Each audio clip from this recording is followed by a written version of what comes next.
Hari ini subscribers bertanya kepada saya tentang sekarang lagi sedang dilaksanakan oleh pemerintah kita, ada kebijakan khususnya mengenai devisa. Ya, devisa ini artinya pemerintah mencoba untuk mengumpulkan valuta asing sebanyak-banyaknya untuk menjadi sebagai devisa negara.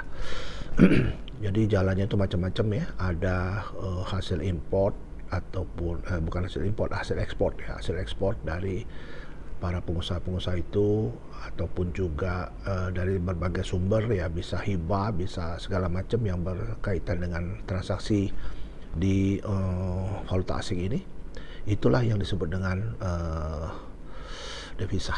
Nah, ada kebijakan, menurut saya ini bagus sekali ya, kebijakan pemerintah kita ini, terkhusus mengenai ada kebijakan perusahaan-perusahaan yang melakukan kegiatan ekspor ya, itu harus berdomisili di Indonesia dan uangnya harus masuk di Indonesia, di Bank Indonesia.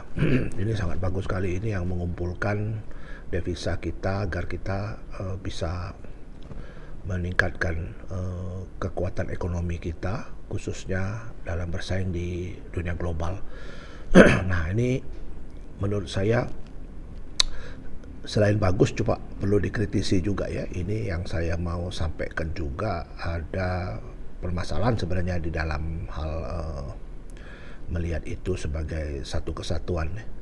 Kalau kebijakannya itu di mana kita tahu bahwa perusahaan-perusahaan yang sudah mengekspor itu uangnya masuk dalam bentuk valuta asing itu tidak bisa dipakai ya. Kalau tidak bisa keluar dari Indonesia dan tidak bisa dipakai, itu akan membuat satu dampak yang amat luar biasa juga ya, utamanya tentang operasional perusahaan. Perusahaan itu kan ada juga kebutuhan atas valuta asing untuk dipakai untuk membayar karyawannya, untuk membayar produksinya, intinya operasional ini. Nah, kalau kebijakan ini seperti ini lantas tidak dilihat regulasinya secara komprehensif, akan menimbulkan dampak juga. Ini dampaknya ya, banyak perusahaan-perusahaan yang ya bisa semaput ya, kalau nggak mau dibilang collab gitu loh.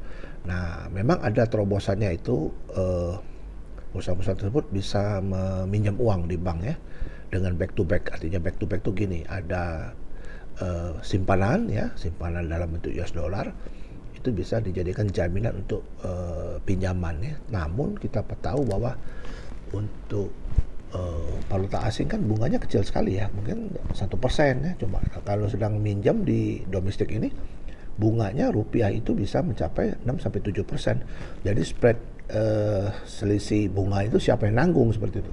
Jadi pemerintah harus pikirkan itu juga. Kalau misalnya ini ditanggung oleh si pengusaha kan tidak mau, ataupun juga jadi merugi seperti itu. Nah, menurut saya kebijakan ini bagus, tapi dampaknya juga yang harus diperhatikan itu adalah kelanjutan dari perusahaan-perusahaan ini ya, supaya perusahaan-perusahaan ini juga bisa survive.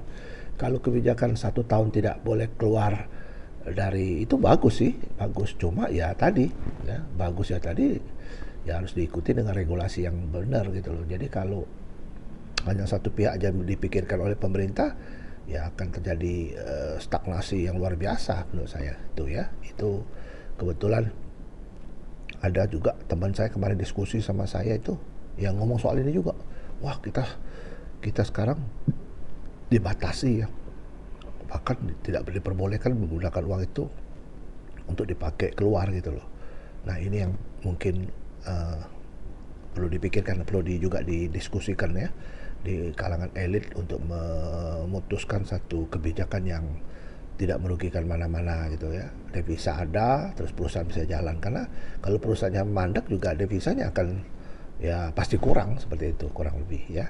Demikianlah ya, subscribers yang berbahagia, kita tetap jaga kesehatan, tetap bekerja, dan sukses.